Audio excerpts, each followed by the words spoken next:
Doing good. Fuck yeah. We're loving it over here, Wilmington. This is great. I'm happy to be here. I just found out what Hot Tua was before the show. I was hanging out with the comics. I thought Hot Tua was from like the Rush Hour movie when they were like, Hot Tua, what is it good for? Absolutely nothing. Apparently it's not that, but I'm gonna choose to believe it is. I'm gonna choose to believe it. Oh, dude, I had Waffle House not that long ago, so we'll see how this goes. But Waffle House is like eating a good waffle in a gas station bathroom. That's kind of what that. And I feel like I could order a side of fentanyl if I wanted to, and they'd be like, "Yeah, you want it right now or later or when?" My favorite fast food is Taco Bell, though. I fucking love. So you like Taco Bell? Oh, it's the best. You love just being high and rolling through that drive-thru? Let's go. If you're not even high, get the fuck out of the drive-thru line at Taco Bell. I don't even know why you're here. You're sober and you made this decision? Grocery shop like a regular person. I'm trying to eat cheese on a tortilla and meat that looks like diarrhea. That's why I came here. Fucking love Taco Bell. You know why I love Taco Bell? I love them because they try and be Mexican food. And I think that's hilarious. One time Taco Bell was just like, we made the Mexican pizza. And we were all like, what? And they were like, it'll be 78 cents. And we were like, okay. You know how insane that is? To just remix the most popular food in the world, pizza, and be like, yeah, we're gonna do it the Mexican way, as if Taco Bell knows what that is. You know how crazy you have to be to remix the most popular food? That's like if Nickelback was like, we're gonna come out with our version of Bohemian Rhapsody. It's an insane decision. I eat a lot of shitty food, so I have to try and exercise. And my choice of gym is this little local mom and pop gym called Planet Fitness. If you don't know about it, just 200 million stores worldwide. And they're kind of like the McDonald's of gyms. They have two people working and they hate that you're there. They're so upset that you walked in the door, they don't want you to change your life for the better. If you don't know Planet Fitness's business model, I'll tell it to you right now. Planet Fitness's business model is you pay $10 a month, and in return, you can take a shit at any of their locations. Planet Fitness is a toilet with a gym attached to it. That's what it is. That's what it is, okay? And the irony is like you get a membership because you want to better your life, right? Like you're like, oh, I'm going to improve myself. But then you walk inside of Planet Fitness and you look at the people around you and you're like, oh, I guess I'm crushing it already. I could be their leader. I was all motivated for a week. I was like, I'm ready to work out. I'm about to look like a T-bone steak. I'm gonna get ripped. Me and Chad Marley are gonna do bench presses together. It's gonna be great. Also, when I called you Chad Marley, I did realize that, like, I was trying to find, like, what's the white version of Bob Marley? And then I was like, actually, Bob is pretty white already. Doug Marley. You could be Doug Marley? All right, I love how you give me other options for it. I can think of other white names. I was thinking Dustin, Devin, Chris. I can keep going. My name's Greg. You can be Greg Marley. I was all motivated to work out at Planet Fitness. And then one day I looked over and I saw a homeless dude brushing his teeth on the elliptical. And I was like, I'm gonna go get a cinnamon roll. This is crazy. I don't like it here at all. I just turned 30, which is fun. 30 years old, yeah. Still dressed like this, that's cool. Still dressed like I'm trying to become a character in Tony Hawk's Pro Skater. Gonna do it? I'm trying to be, you shouldn't cheer for that. My whole family would hate that you did. I'm trying to be like fancier in my 30s. That's what I'm trying to do now. I'm trying to, why'd you laugh that hard? I'm trying to drink wine now. That's like how I'm trying to be fancy. I love, wine is the best. Why didn't they tell us about this earlier on? Wine drunk is the best kind of drunk there is. Okay, because beer drunk will make you like yell at your friends. Wine will just make you whisper about love languages. Like, you won't see me at a party doing a keg stand, but you will see me in the corner with a glass of Chardonnay being like, you know what, I'm actually words of affirmation. It's so accurate, right? Red wine makes me get handsy. I probably should admit that. White wine is very different kind of drunk. White wine makes me feel like I want to divorce a husband I don't have. I just didn't like the way he talked to me, you know? My girlfriends had several words to say to him about it. I moved to North Carolina not too long ago. And when I moved here, I'll be honest, I did not know they were going to ban porn. And that's not something you hope for, and that's also not something you think to check on when you move to a different state. I didn't like take a trip first to be like, honey, I just want to check out to make sure Pornhub can come. You know what I mean? You don't check it. And then, you know, I was in North Carolina, I was trying to, and my friends were like, you can't do it, we're all using our imagination now, get used to it. So that is an insane thing to ban. I didn't even know you could just take it away like that. That's so absurd. So now what happens, right, when you go to the porn site, here's what happens. Doesn't matter what porn site you go to, the same lady pops up on screen. I don't know what her role is. I don't know if she's like the CEO of porn or she's just the only one who wanted the job. I'm not sure, but I see her every day, and she pops up. And she goes, hey, you can't see this anymore, that's a bummer for you. And if that makes you upset, just go ahead and call your senator. And I'm looking at her like, now? Who do you think I am, Louis C.K.? I can't make a phone call right now. What happens if my senator picks up the phone? Hey, Barbara, what are you working on? Climate change? No, this is more important. You got a second for me to talk to you about why I'm losing this erection, Barbara? No re-election without erection, all right? Figure it out. Also, this is probably pretty obvious. I've never called a senator before. Which is why I can't have the first time be about porn. That's a bad look. I can't like somehow get famous someday and then be like, oh, that's the guy who called us about porn about 169 times. You know what I'm saying now, dude? They didn't like ban it, right? But they made it hard to get to, for sure. And we don't appreciate all the hoops that we have to jump through. I'm representing the porn community now. We don't, and you know, it's like they passed a law and you have to give them all this personal information and that feels like an infringement on our rights. And that's the first time I've ever been political in my entire life. And I'm such a hypocrite. Like when Facebook wanted all of our data, I said nothing. But then the moment Pornhub was like, how old are you? I was like, data privacy is a human right. We'll fight tooth and nail for that, all right? Don't you dare ask me if I'm 18. I didn't know, well, you know, first of all, I don't even know how you get into porn. Like, how do you just, I don't know, do you just walk outside and you're like, I'm ready, you know? You can't go on like Indeed.com and be like, I'm looking for a entry-level ejaculator position.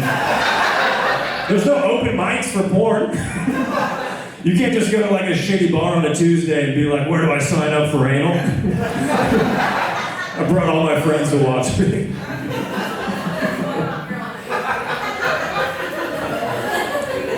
I talk about sex a lot on stage because I think like in real life I'm uncomfortable with it, and this is like my way of dealing with it. I'm bad at flirting, like I can't flirt, especially over text. I'm so bad over text. I don't understand how people flirt over text. When I text, I'm like, sounds good, thumbs up, see you there. That's my range. One time this girl told me, and this is a direct quote, you have the texting etiquette of someone on the spectrum, is what she said.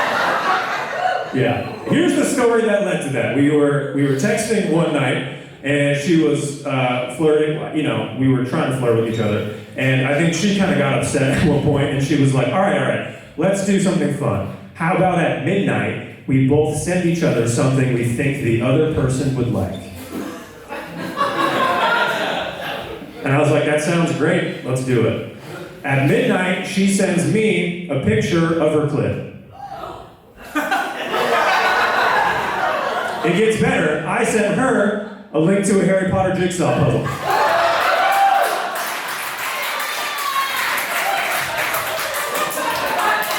She was like, what the hell is this? And I was like, it has 4.8 stars. That's unheard of for a puzzle, okay? She was like, so I sent you a nude and you sent me a puzzle? I was like, they're both puzzles, mine's just easier to solve.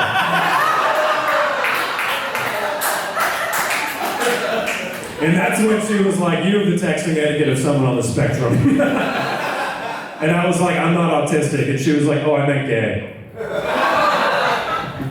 All right, that part didn't get as big of a laugh. That was like my big closer, that joke. Oh, that's so funny, man. I love being a comic. So great. What are you guys drinking? Woodford. You didn't even say whiskey, you just gave me the brand of whiskey. She was like, you figure it out, funny boy. It's very fancy. It looks like you guys are drinking like a nice scotch up here. And I'm just like talking about porn and sex and you guys are like elevated individuals. I'm insecure about it. I'm trying to get like you guys. I think that's She's like, you want me to sit and watch the show after I'm done? Do you know how awkward it'd be to get done and then just go sit next to you the entire show? That's so funny. I'm in a relationship now, just like you guys, and it's not the clit Harry Potter puzzle girl. That did not last past midnight that night.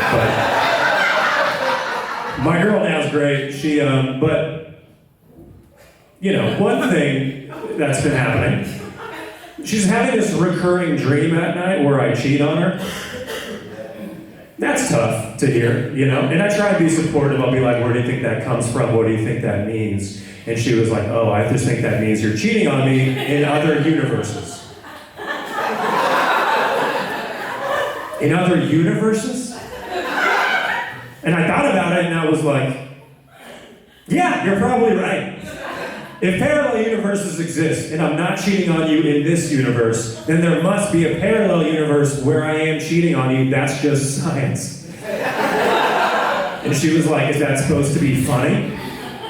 And I was like, well, in a parallel universe, you did find that funny.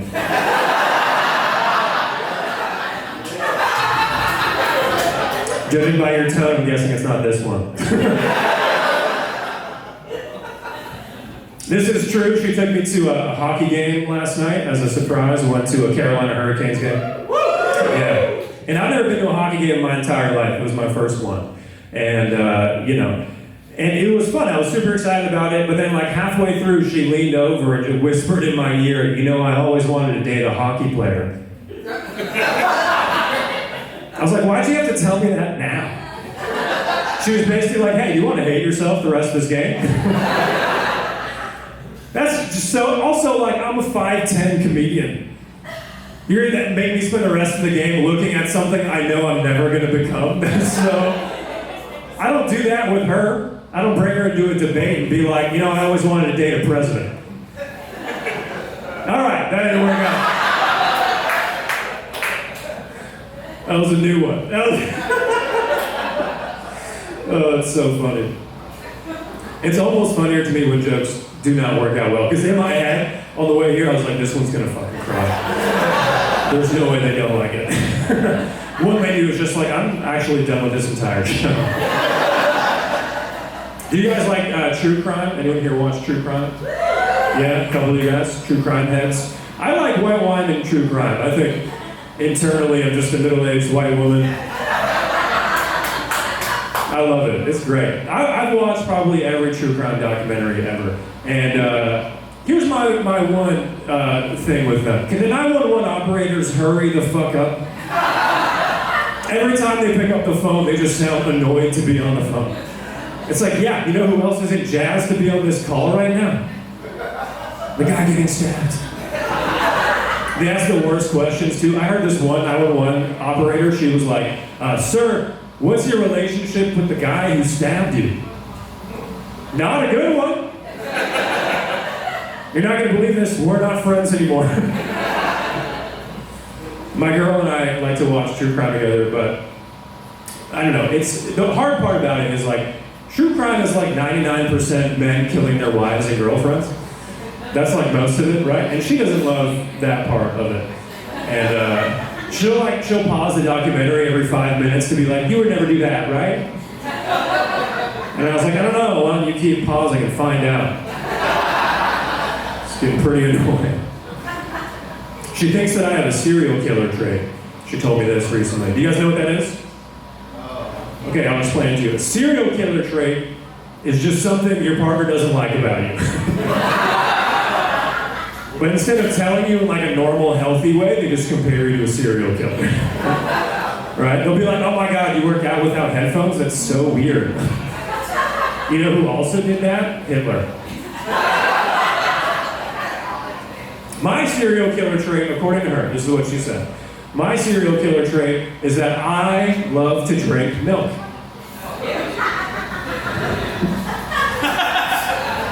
One weird guy in the front likes to drink milk. Did we read up on wine and whiskey? Yeah. Did you bring a whole bottle in here?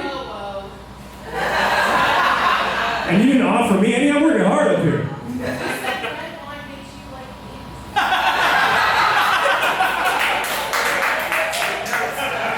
This is how I know people have been listening to my set. All right.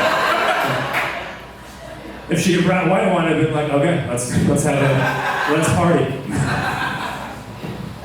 White wine and, by the way, white wine and milk is a terrible combination in your stomach. That's a combination that should never be in there ever. Yeah, my serial killer trait, according to her, is that I love to drink milk. Which I didn't realize was like a weird thing to do as an adult, okay? I did it when I was young, and I just kept doing it. I didn't realize that everyone else stopped. I'm not weird about it. I don't like put it in an Nalgene and take it to go. Just drink it at the end of the day like a hard-working American. She hates it so much. The first time she ever saw me drinking milk, she came home from work. I was drinking milk on the couch, and she acted like I was vaping with a baby. She was like, you can't drink that in here, get it outside, that's a new couch. I don't like it at all. Do you guys know your serial killer traits for each other? You're piggybacking off of mine, he also drinks a lot of milk. He drinks a shit ton of milk? How much milk does he drink? A carton a week? Fucking, god damn it, I love you. Give me some red wine in a second and we can hang out. Hers is watching true crime. All right, you guys are really copying my set now. It feels like you guys aren't original as audience participation, and that hurts me a little bit. Well, anyways, we'll move on from you guys, but I appreciate that. You guys aren't dating, right? Oh, cool, even better. No, that's great. How long have you been married for? Oh, hell yeah, 4 months. Hell yeah. Is she your first wife? That's a trick question. Of course she's your first wife, right? Hell yeah, I don't know why I brought this over here. I didn't even get the light yet. I'm gonna settle in. I'm gonna have a good time. Sorry, I drank white wine earlier. One thing I've realized in my 30 years of being alive, here's some analysis gonna come your way, okay? I think women are better at being friends than men are at being friends. This is what I've gathered. Being friends with men is kind of like being friends with ChatGPT. You ask them one personal question, and they're like, I'm actually not programmed to answer that, my man. I know baseball facts and World War II facts, otherwise, I don't know. Maybe ask a woman, you know. Meanwhile, my female friends will like violate HIPAA in every conversation. You know what I mean? I was talking with one friend recently, and I was telling her how I have seasonal allergies. You know, and I was like feeling itchy. And then the next day, a different female friend came up to me and was like, oh, Greg, I heard you have hemorrhoids. What? She was like, yeah, Hannah told me you have hemorrhoids. I was like, Hannah can shut her goddamn mouth. That's between me and the doctor I hired on Facebook Marketplace, okay? No one else deserves to hear that. What age did you guys have sex ed growing up? 14? A little late. How about you? No, I didn't. Sorry, I didn't mean lose your virginity. But if you did, oh, sorry. Yeah, I wasn't like 14. Fucking loser. Sex ed, sexual education in school, where they're like, this is what a condom is. Okay, that's much more reasonable. Okay, thank you. For a second, I was like, oh, that's a little late. You know. How about you? When did you? Fifth or fourth grade? Okay, all right. So I had it around the same time as you guys. I don't know if your school did this, but our school did not do it right. We didn't have like a dedicated sex ed teacher. They just made like our science teacher do it. They were like, Miss Johnson has a lower back tattoo. She probably knows some things. Get on.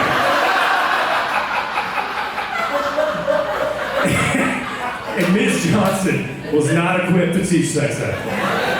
First of all, she would bring her boyfriend into class every day, which feels wildly uncomfortable if you're like learning about your body for the first time.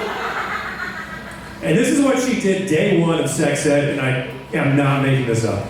Day one of sex ed, she wheels in a VCR and shows us a video of a woman giving birth. Crazy, right? Also, not how you learn about sex. That's like learning how to drive by watching a car accident. It's like, yeah, I get it, but I think there's some things before this.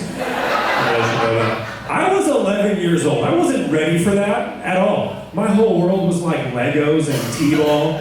I wasn't ready to go zero to vagina like that. I didn't even know what I was seeing. I was like, is this the dark web? I'm pretty sure I'm not allowed to watch this. My parents made me go in the other room when Janet Jackson's titty popped out. And I think this is worse. Dude, I came home from school that day, I couldn't even look my mom in the eye. She was like, how was school? I was like, you disgust me. I can't believe the kind of filth that's going on around here. When I first moved to North Carolina, I only knew one guy. And I asked that guy, I was like, hey man, how do I meet friends here? What do I do? And he was like, all right, this is what you do. You join a kickball team. And I was like, I don't think you heard me. I want to meet adults. He was like, that's what it is, man. It's an adult kickball league. And I was like, let me rephrase that. I want to meet cool ones. I want to meet cool adults. I showed up for the first kickball game and met the whole kickball team. And first of all, these are people in like their 30s and 40s. They're quizzing me how recently I played kickball. They're like, we play a couple times a week. How recently have you played? And I was like, do you see braces on these teeth, Junior? I have not played recently. One guy asked me if I brought my own kickball. I thought to own a kickball, you had to like be a school. I thought that was like the whole deal. The captain of the kickball team was the worst one. He was like, I live and breathe kickball. I come home from work, I kiss my wife on the cheek, and then I go play kickball with my friends. And I was like, do you think your wife's not cheating on you? If she's not, she should start. So, you're terrible. I'm gonna give her Chad Marley's number and they're gonna have When I first moved to North Carolina, I didn't know I'd get an Amber Alert text every week here. What's going on? It's like a hot market here? I don't get it. Like easy to do? I don't. You ever get Amber Alert text and get jealous of the guy's car? Right? Like how am I doing worse than a fugitive of all people, right? I got one recently, it literally made me feel bad about myself. I looked at it, it was like 2023 Lexus LS. I almost threw my phone across the room. That's a Motor Trend car of the year, okay? Is he making car payments on the run? Like, how do you even do that? I've never committed a crime in my whole life, okay? I barely have airbags. That car has all the safety features. That kid is fine. I'm not calling in shit. That kid went from a broken home to a best-in-class vehicle. That's an upgrade. And you guys have been a lot of fun. My name is Greg Capra. Thank you so much.